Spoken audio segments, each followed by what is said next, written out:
नमस्कार मित्रों। आज मैं आपके लिए एक रोमांचक और अद्भुत कहानी लेकर आया हूं, जिसमें दोस्ती, ईर्ष्या और सच्चाई की जीत का एक बेहद सुंदर संदेश छुपा है।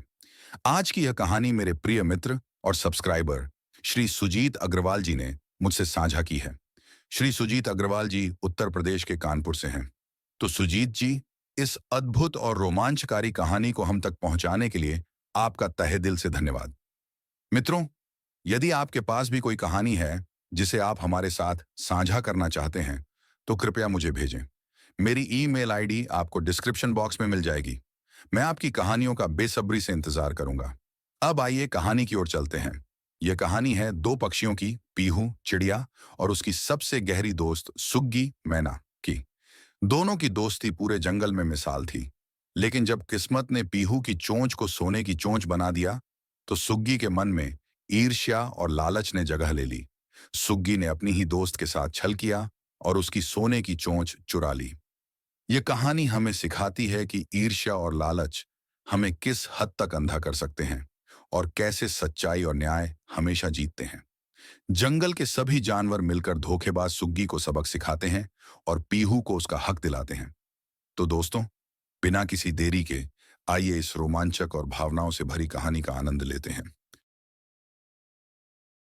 बहुत समय पहले की बात है। किसी जंगल में दो गहरी दोस्त थीं, सुग्गी मैना और पीहू चिड़िया। उनकी दोस्ती पूरे जंगल में मशहूर थी। सुग्गी और पीहू हमेशा साथ रहती थीं। वे साथ खेलती, मिलकर भोजन जुटाती और खूब हंसती।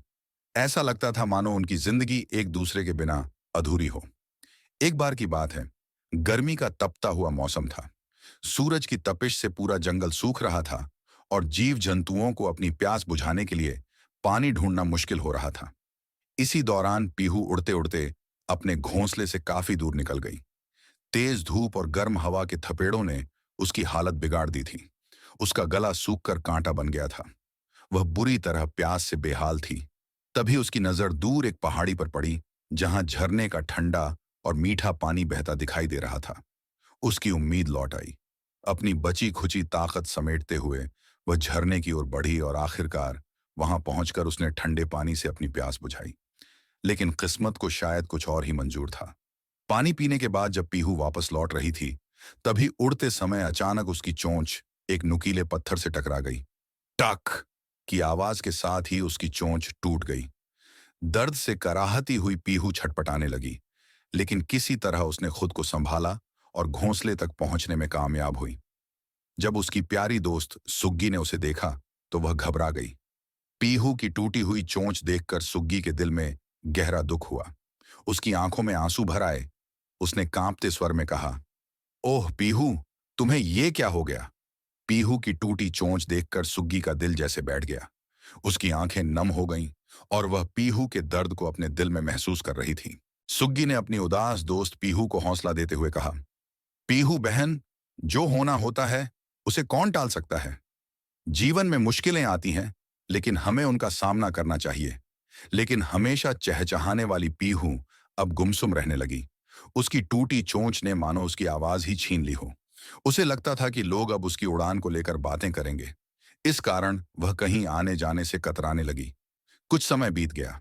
एक दिन पीहू फिर से उसी पहाड़ी के नीचे जाकर बैठ गई, जहां उसकी चोंच टूटी थी। वह बेहद उदास थी और उसकी आंखों से आंसू थमने का नाम ही नहीं ले रहे थे।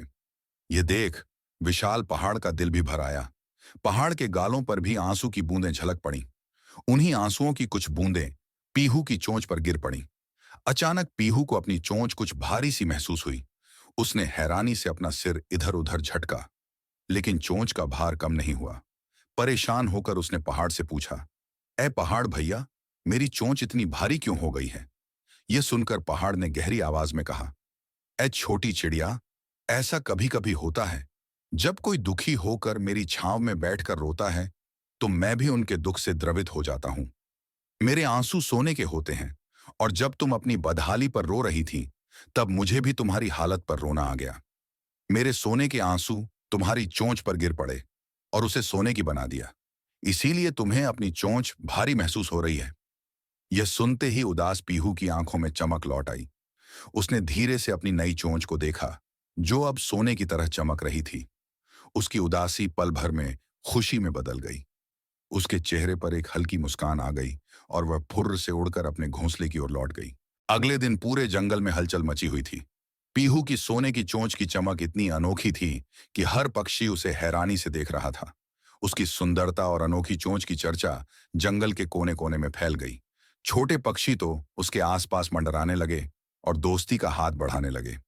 भोली भाली पीहू सबको बड़े ही मासूमियत से अपनी कहानी सुनाती और कहती, ये तो बस पहाड़ भैया के सोने के आंसू की वजह से हुआ है।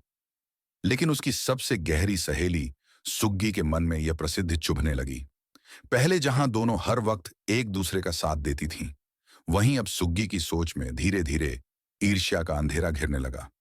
वह हर समय यही सोचती, काश मेरी चोंच भी सोने की बन जाए, या फिर किसी तरह पीहू की चोंच ही खो जाए। पीहू को सुग्गी की इस ईर्ष्या की भनक तक नहीं थी। वह तो अपनी पुरानी सहेली की तरह ही उसके लिए स्नेह और भरोसा रखती थी। एक दिन सुग्गी चुपके से पीहू के घोंसले पर पहुंची। उसने मीठी आवाज में कहा, पीहू बहन, याद है वो दिन जब हम दोनों कितनी अच्छी सहेलियां थीं? हर पल साथ बिताते थे। लेकिन जब से तुम्हारी चोंच सोने की हुई है, तुमने मुझे तो जैसे भुला ही दिया है। पीहू ने चौंकते हुए कहा, अरे सुग्गी बहन, तुम कैसी बातें कर रही हो? मेरी चोंच भले ही सोने की बन गई हो, लेकिन मैं अब भी वही पुरानी पीहू हूं। मैंने तो तुम्हें कभी भूला ही नहीं। सुग्गी ने एक आह भरते हुए कहा, अगर ऐसा है तो कल तुम्हें मेरे साथ खाना खाना होगा। हम ढेर सारी बातें करेंगे, खूब मस्ती करेंगे। याद है हम पेड़ों की शाखों पर झूले झूलते थे और चूड़ियों की खनक के साथ गुनगुनाते थे? पीहू खुश होकर मुस्कुराई और बोली, ठीक है सुग्गी बहन, कल शाम मैं तुम्हारे साथ ही खाना खाऊंगी। खूब मस्ती करेंगे, पुराने दिन याद करेंगे। सुग्गी ने पीहू से यह वादा लिया और वह अपने घोंसले की ओर उड़ गई। सुग्गी के मन में जलन और ईर्ष्या ने अपना गहरा घर बना लिया था। उसने एक चालाक योजना सोची और सीधे जंगल की जानी मानी वैद्यनी लूमी लोमड़ी के पास जा पहुंची। लोमड़ी ने उसे देखते ही पूछा, अरे सुग्गी, आज इतनी थकी हुई क्यों लग रही हो? क्या तबीयत ठीक नहीं? सुग्गी ने कराहते हुए कहा, लोमड़ी बहन, कई दिनों से मेरी नींद जैसे गायब हो गई है। आंखें बंद करती हूं तो भी चैन नहीं आता। क्या तुम मुझे नींद की कोई दवा दे सकती हो ताकि मैं चैन की नींद सो सकूं? लोमड़ी ने एक छोटी सी पुड़िया निकाल कर दी और कहा, यह दवा बहुत असरदार है। इसे हल्के से किसी खाने में मिला देना, तुरंत गहरी नींद आ जाएगी। लेकिन ध्यान रखना, जरूरत से ज्यादा ना हो। सुग्गी ने धन्यवाद कहकर दवा ले ली और अपने घोंसले पर लौट आई। उसने दवा को घोंसले के एक कोने में छुपा दिया और चैन की नींद सो गई। अगले दिन सुग्गी ने सुबह से ही अपनी योजना को अमल में लाना शुरू किया। उसने स्वादिष्ट पकवान तैयार किए, खीर, पूड़ियां और कई तरह के व्यंजन। फिर उसने उन पकवानों में नींद की दवा मिला दी। इसके बाद उसने हर चीज को बड़े प्यार से शीशे के थालों में सजाया और पीहू के आने का इंतजार करने लगी। उधर पीहू अपनी चोंच की सोने की चमक को और निखारने के लिए नदी किनारे गई। उसने ठंडे पानी में नहा धोकर अपने पंखों को सजाया, आंखों में सुरमा लगाया और खुद को खूब संवार लिया। उसकी सोने की चोंच सूरज की किरणों में चमचमा रही थी। रास्ते में उसकी मुलाकात बकरी बुआ से हुई। बकरी बुआ ने मुस्कुराते हुए कहा, अरे पीहू, आज तो तुम सच में सोने की गुड़िया लग रही हो। क्या कहीं बिजली गिराने का इरादा है? पीहू हंसते हुए बोली, नहीं बुआ, बस मेरी सहेली सुग्गी ने दावत पर बुलाया है। मैं उसी के घर जा रही हूं। फूल लेकर वह आगे बढ़ी। रास्ते में उसने पेड़ पर सो रहे जुगनू भैया को देखा। पीहू ने धीरे से उसके कान के पास जाकर चहकते हुए कहा, जुगनू भैया, क्या आप मुझे आज रात मैना के घर से वापस मेरे घोंसले तक छोड़ देंगे? रास्ते में अंधेरा हो जाएगा और मुझे डर लगेगा। जुगनू ने नींद में ही जवाब दिया, चिंता मत करो पीहू, मैं तुम्हें सही सलामत घर छोड़ दूंगा। खुशी खुशी पीहू सुग्गी के घर पहुंची। दोनों सहेलियां बड़े प्रेम से गले मिलीं और घंटों पुरानी बातें करती रहीं। सुग्गी ने बड़े आदर से पीहू के लिए खाना परोसा। चावल की खीर पीहू की पसंदीदा थी। उसने जी भरकर खाया। सुग्गी प्यार से उसके पास बैठी रही और आग्रह करके और खिलाती रही। लेकिन जैसे जैसे समय बीता, पीहू को अपना सिर भारी भारी लगने लगा। उसकी आंखें नींद से झपकने लगीं। उसने अपने पंख हिलाए और उड़ने की कोशिश की, लेकिन दवा का असर अपना काम कर चुका था। देखते ही देखते भोली भाली पीहू बेहोश होकर गिर पड़ी। सुग्गी की आंखों में चमक थी, मानो उसकी योजना कामयाब हो गई हो। उसने धीरे से कहा, अब देखती हूं कि तुम्हारी ये सोने की चोंच कैसे मुझे परेशान करती है। जैसे ही पीहू बेहोश हुई, चालाक सुग्गी ने जल्दी से उसकी सोने की चोंच का खोल सावधानी से उतार लिया। उसने अपनी काली चोंच काटी और सोने की चोंच को अपने मुख पर सजा लिया। उसकी आंखों में चमक थी, मानो उसने अपनी सबसे बड़ी चाहत को पूरा कर लिया हो। इसके बाद वह जंगल की ओर उड़ गई, अपनी नई सोने की चोंच दिखाने के लिए। उधर जुगनू भैया मैना के घोंसले के पास कुछ दूरी पर बैठा इंतजार कर रहा था। समय बीतता जा रहा था, लेकिन पीहू घोंसले से बाहर नहीं आई। जुगनू ने वापस लौटने का मन बना लिया, लेकिन तभी उसे पीहू को दिया हुआ वचन याद आ गया। जुगनू हमेशा मानता था, जो वादा किया जाए उसे किसी भी हालत में पूरा करना चाहिए। इसलिए उसने घोंसले की ओर बढ़कर दरवाजा खटखटाना शुरू किया। अंदर से कोई आवाज नहीं आई, तो जुगनू को अनहोनी का एहसास हुआ। वह धीरे धीरे घोंसले के अंदर गया और जो देखा वह देखकर सन्न रह गया। पीहू बेहोश पड़ी थी। जुगनू ने घबराते हुए उसके मुंह पर ठंडी हवा फेंकी और कहा, पीहू, उठो, क्या हुआ तुम्हें? पीहू ने धीरे धीरे आंखें खोली। उसका सिर अब भी चकरा रहा था। जुगनू ने चिंतित स्वर में पूछा, तुम कौन हो? तुम्हारी चोंच तो सोने की नहीं है। पीहू ने हैरान होकर अपने पंजे से अपनी चोंच छुई। उसे महसूस हुआ कि उसकी चोंच छोटी और साधारण हो चुकी है। एक पल के लिए वह सन्न रह गई और फिर सारी बात समझ में आ गई। उसकी सबसे प्यारी सहेली सुग्गी ने उसे धोखा देकर उसकी सोने की चोंच चुरा ली थी। धोखे का एहसास होते ही पीहू का दिल टूट गया। उसकी आंखों से आंसू बहने लगे। उसने इधर उधर सुग्गी को ढूंढने की कोशिश की, लेकिन वह कहीं नहीं मिली। रात का सन्नाटा चीरते हुए पीहू का करुण क्रंदन पूरे जंगल में गूंजने लगा। उसकी रोने की आवाज सुनकर सारे पक्षी वहां जमा हो गए।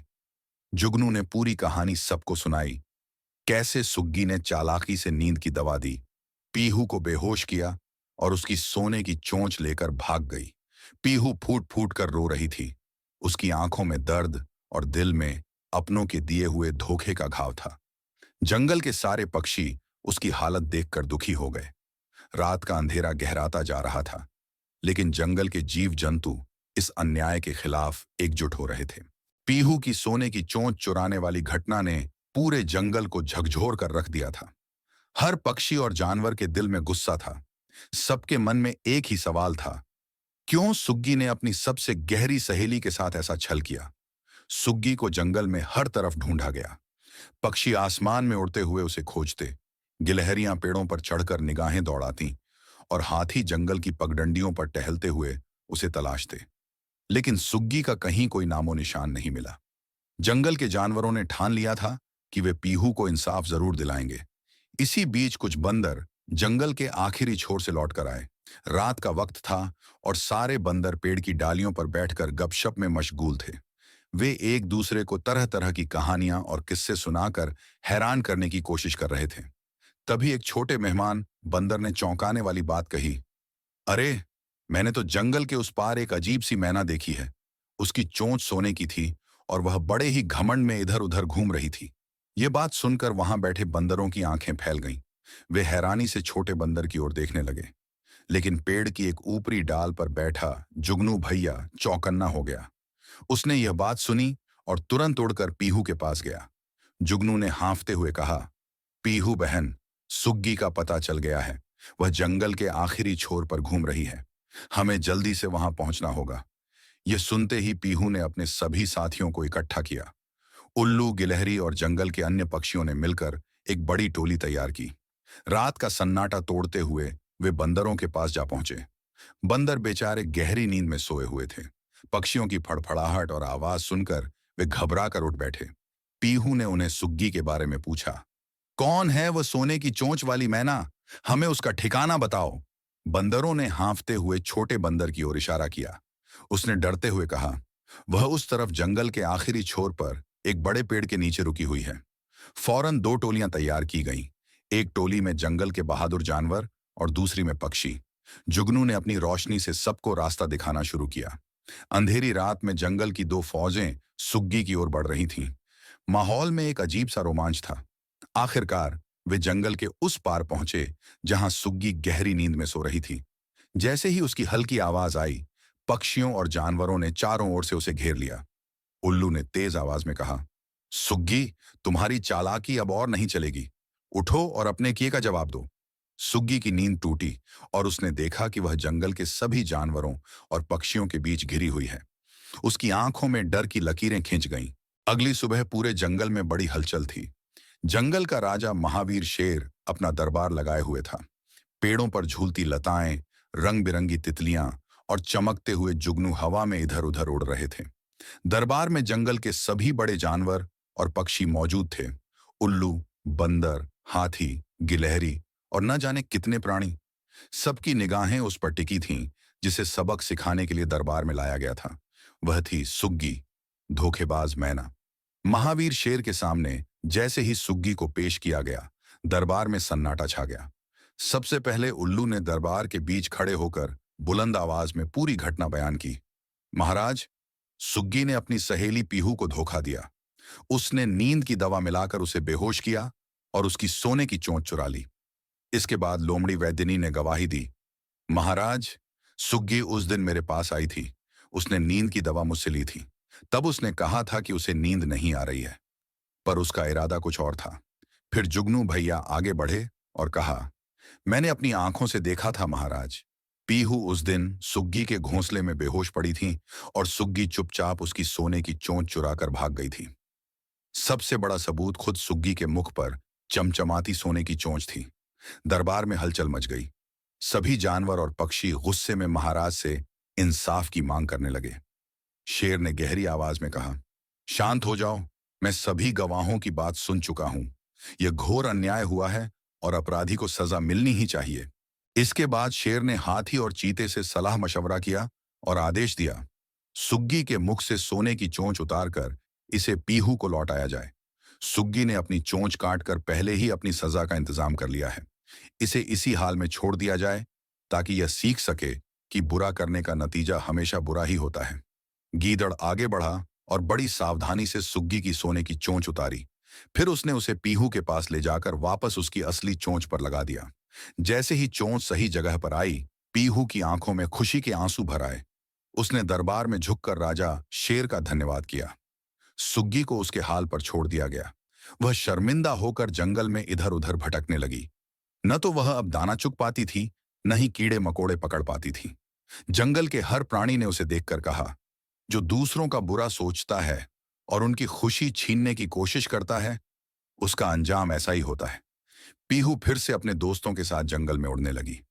उसकी सोने की चोंच अब और भी चमकने लगी थी, लेकिन इस बार उसकी आंखों में विनम्रता और दिल में सबके लिए प्यार था।